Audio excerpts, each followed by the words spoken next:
Normally हम चाट के साथ खाने के लिए इमली की चटनी बनाते हैं, तो आज हम इमली की नहीं उस चटनी को हम आम से बनाएंगे। बनाना बहुत आसान है, बहुत जल्दी बन जाती है और खाने में बेहद स्वादिष्ट लगती है। तो चलिए चाट के साथ खाने वाली चटनी बनाएंगे कच्चे आम से।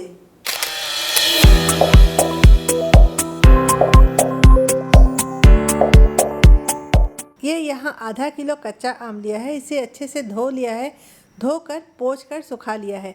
इसे ऊपर का ये मुंह काट देंगे और इसे छील लेंगे।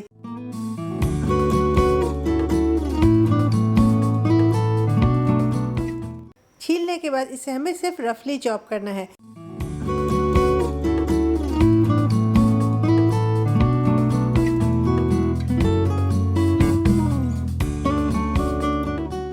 आम को छोटे टुकड़ों में भी काट लेते हैं और सबसे मज़े की बात कि इसकी गुठली भी हम नहीं फेंकेंगे। तो चलिए आम हमारा कटकर रेडी हो गया है। अब हम एक कढ़ाई चढ़ाएंगे और इसमें हम करीब 3-4 कप पानी डालेंगे और इसमें आम को डाल देंगे और इसे हाई फ्लेम पर उबलने देंगे। इसे हमें तब तक उबलने देना है जब तक आम अच्छे से गल ना जाए। काट के देख लेते हैं, आम एकदम अच्छे से गल गया है। इसे थोड़ा ठंडा होने देते हैं क्योंकि इतना गरम गरम में हैंडल करने में हमें दिक्कत आएगी। अब ये थोड़ा ठंडा हो गया है तो इसे हम छान लेते हैं और छान कर इसका हम गुदा निकाल लेते हैं, आम का पल्प निकाल लेते हैं। तो बहुत आसानी से ये पल्प बन जाता है। इमली की चटनी में पल्प निकालने में हमें थोड़ी ज़्यादा मेहनत करनी पड़ती है, लेकिन आम का ये पल्प बहुत आसानी से निकल जाता है। तो ये हमारा आम का पल्प और गुठलियों को भी हम जितना उससे पल्प एक्सट्रैक्ट कर पाए निकाल लेंगे और ये बाकी गुठली इसे अब हम फेंक देंगे। तो आम के पल्प को वापस से कढ़ाई में डाल देते हैं। आपको एक छोटी सी बात याद दिला दूँ, फ्राइडे को आता है मेरा ट्रैवल वीडियो। कुछ दिनों पहले हम केरल गए थे, तो मैंने केरल की कई जगह की ट्रैवल वीडियोस पोस्ट की हैं, त्रिवेंद्रम, कुमारकोम, मुन्नार इत्यादि। आपको ये वीडियो देखना ज़रूर अच्छा लगेगा, आप ज़रूर देखिएगा। और बाकी दिन आता है मेरा रेसिपी वीडियो, तो वो भी वीडियो मैं बहुत दिल से बनाती हूँ, आप ज़रूर देखिएगा, आपको ये देखना बहुत अच्छा लगेगा। तो आधा किलो मैंने यहाँ आम लिया था, तो इसमें मैं 1 कप डाल रही हूँ शक्कर, आधा चम्मच काला नमक, आधा चम्मच काश्मीरी लाल मिर्च पाउडर और आधा चम्मच ही मैं डाल रही हूँ नॉर्मल नमक।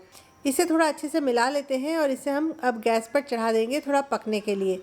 आम की कोई भी खट्टी मीठी वाली रेसिपी बना रहे हो तो ध्यान रखिएगा, आधा किलो आम है तो उसके साथ आपको 1 कप शक्कर लेना है और आधा चम्मच काला नमक और आधा चम्मच नॉर्मल नमक। बाकी मसाले आप अपने हिसाब से वैरी कर सकते हैं, लेकिन नमक और शक्कर का आप अगर ये रेशियो मेंटेन करेंगे तो आपकी रेसिपी एकदम परफेक्ट बनेगी।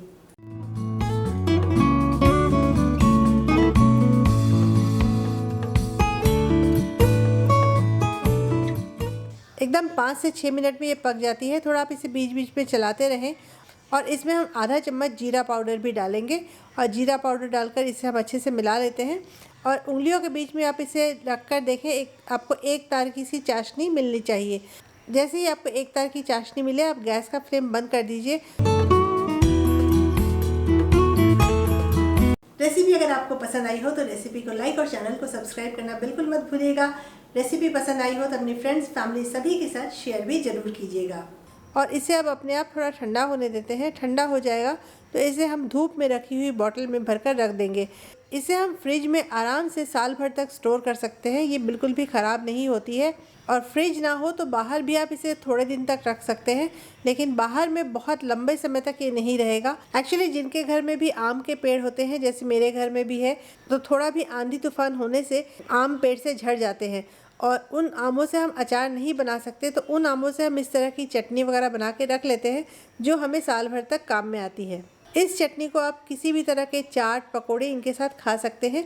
खाने में ये बहुत स्वादिष्ट लगती है। आप एक बार इसे खाएंगे तो दूसरी और कोई चटनी खाना पसंद नहीं करेंगे।